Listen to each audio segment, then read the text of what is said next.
It was supposed to be a normal Sunday morning. My wife and I had just finished setting up a small table in our front yard for a neighborhood yard sale, nothing fancy. Just clearing out some old stuff. The sun was out, birds were chirping, and, honestly, it felt like one of those peaceful suburban moments you see in movies. But what happened next flipped that peaceful vibe on its head, and fast. Out of nowhere, our HOA Karen, yeah, that one came storming down the street like she owned the entire block. You know the type, clipboard in one hand, attitude in the other. She starts yelling that we're violating HOA code by putting up a yard sale without her approval. Now, we've had our fair share of run-ins with her over things like lawn height and parking a little too close to the curb, but this felt different. My wife, always calm, politely told her we had already cleared it with the HOA board. That's when Karen's tone changed. Her voice got lower, more aggressive, and before we could process what was happening, she reached into her oversized purse and pulled out a small handgun. I froze. But my wife, she didn't even flinch. See? What Karen didn't know, what makes this story take a wild turn, that my wife isn't just a calm, composed woman with a good sense of neighborhood etiquette. She's a certified firearms instructor. For the FBI, she's trained in high-pressure scenarios, weapon disarms, and has taught more agents than I can count. And at that moment, standing on our front lawn with a gun pointed in her direction, she switched into a mode I've only seen a few times before. What happened next left everyone on the street speechless, including Karen. And trust me, you're not going to believe how it all ended.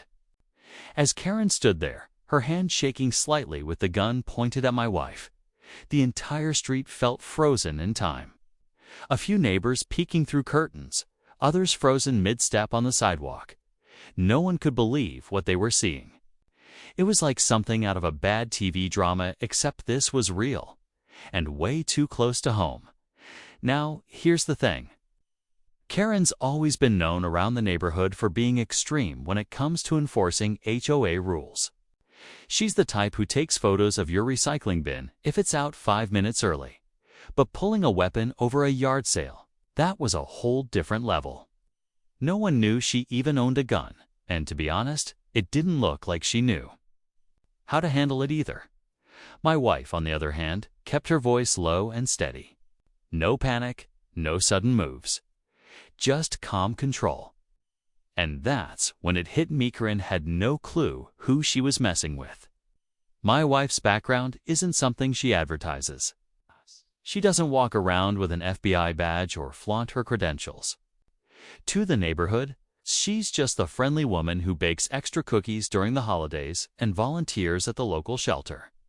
But behind that calm exterior is years of federal training, field work, and more real-world experience than most people could imagine.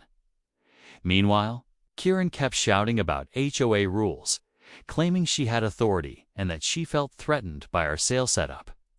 Her words didn't match her actions, though especially not with a firearm in her hand.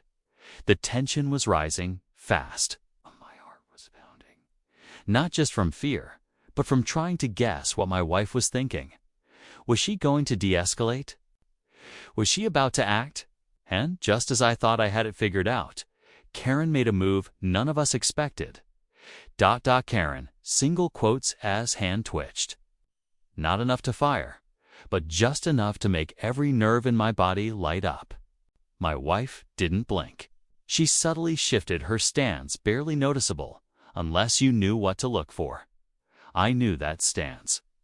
It was one she practiced on the range. Balanced, grounded, ready. But instead of reacting with force, she calmly spoke, her voice low but clear. "Ma'am, you need to put that down before someone gets hurt." Karen didn't budge. If anything, she doubled down. "You people think you can ignore the rules. This is my neighborhood too." Her eyes darted around like she was waiting for someone to back her up, but the street had gone silent. No support. Just quiet gasps from neighbors frozen in disbelief. It felt like the entire block was holding its breath. Now here's where things started getting complicated. See, this wasn't just about a yard sale. Karen had a long history with our family. A few months ago, she'd reported us to the HOA over a motion sensor porch light that she claimed shined into her windows. Before that, it was a complaint about our trash can being visible from the sidewalk. Little things stacking up. We brushed it off as petty behavior. But now it was clear this was personal for her. And maybe it always had been. Then there's our neighbor Tom, Vietnam vet, keeps to himself mostly, but he happened to be out watering his lawn across the street when all this went down. I caught his eyes, and the look he gave me said it all. He was ready to step in if things went sideways. But even he seemed unsure if that would help or make things worse. Meanwhile, Karen's hands stayed locked on the grip, and the situation teetered right on the edge. And then, her phone rang. She glanced down for just a second. That second changed everything.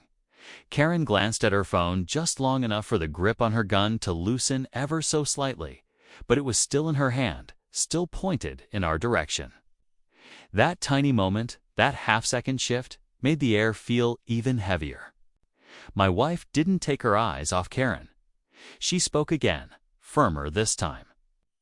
"You're escalating something that doesn't need to go this far. I need you to lower the weapon now." Karen's breathing got heavier. Her other hand trembled as she fumbled to silence the ringing phone, muttering something under her breath about always being disrespected and people thinking they're above the rules. It was clear now this wasn't just about the HOA or a yard sale. Something deeper was driving her, and it was starting to unravel right there in front of us.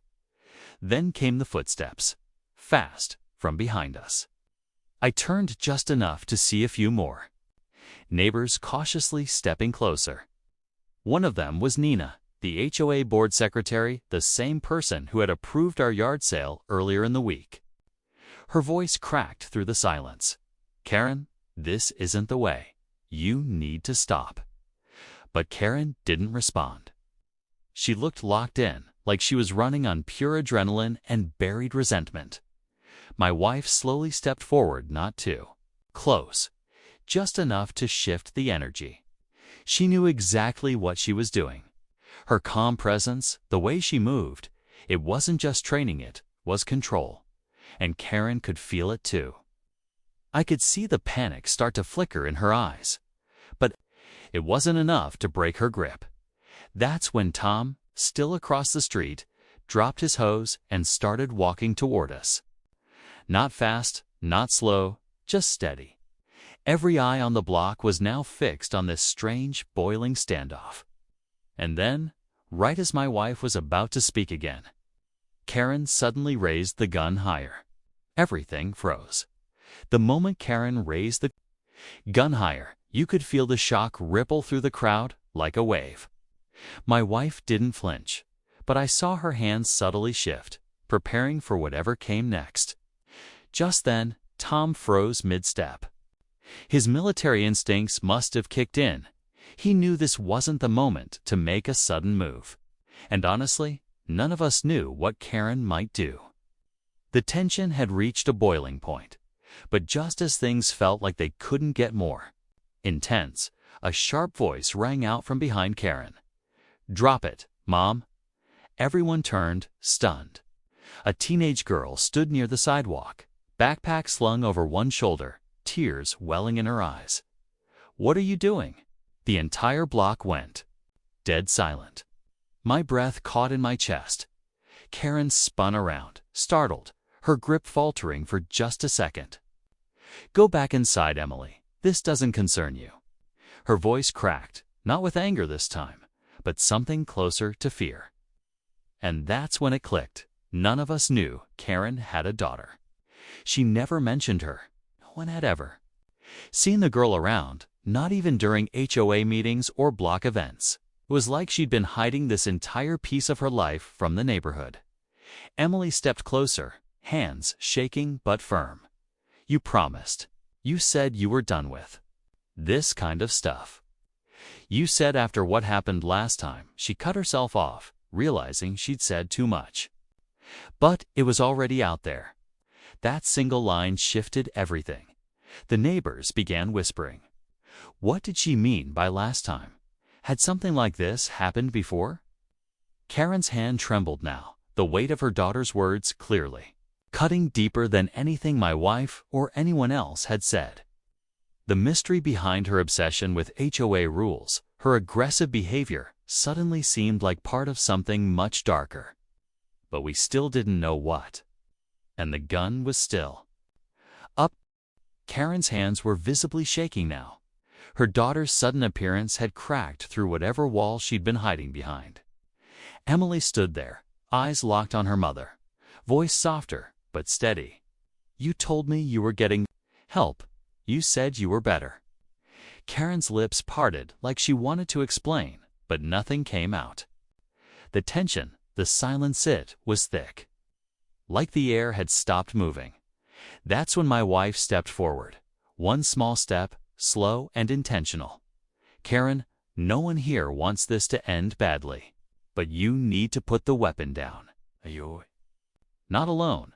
And this doesn't have to go any further. Her voice wasn't threatening. It wasn't even angry. It was calm, controlled, yet deeply human. And maybe that's what finally reached Karen. Not the authority. Not the neighbors watching. But a voice that didn't challenge her. Just understood her. Karen looked at Emily again. Whatever had been holding her together finally gave with trembling fingers. She lowered the gun slowly, then set it on the grass. My wife didn't rush in. She waited. Made sure it was safe. Then finally she walked over and gently kicked the weapon away, picking it up without drama like she'd done it 1,000 times before. Because she had. Everyone let out a breath they didn't know they were holding. Tom stepped back. Nina made a quiet call to report what happened. Karen sank onto the curb, silent, stunned, as Emily crouched beside her. Whispering something we couldn't hear. It seemed like the danger had passed, but just as I was turning to check on my wife, a low voice behind me said, "She's not the only one with secrets." I turned around. Was Nina. She held up her phone, the screen glowing. I think you should see what's been going on behind the board's back. Karen might have gone too far, but she's not the only one who's been hiding things. Nina's words hit like a second wave. I glanced at her phone, and what she showed me made my stomach turn. Emails, meeting logs, and quiet approvals all pointing to a deeper issue inside the HOA board. Turns out, Karen had been covering for certain board members who were pushing questionable fines and fees onto homeowners. In exchange, she was given freedom to enforce rules however she saw fit. It didn't excuse what she did, but it gave context to the years of tension and her need for control. The power, the secrecy had clearly taken a toll. That same afternoon, police arrived. My wife handed over the weapon calmly and gave her a statement. No charges were pressed against Karen right then.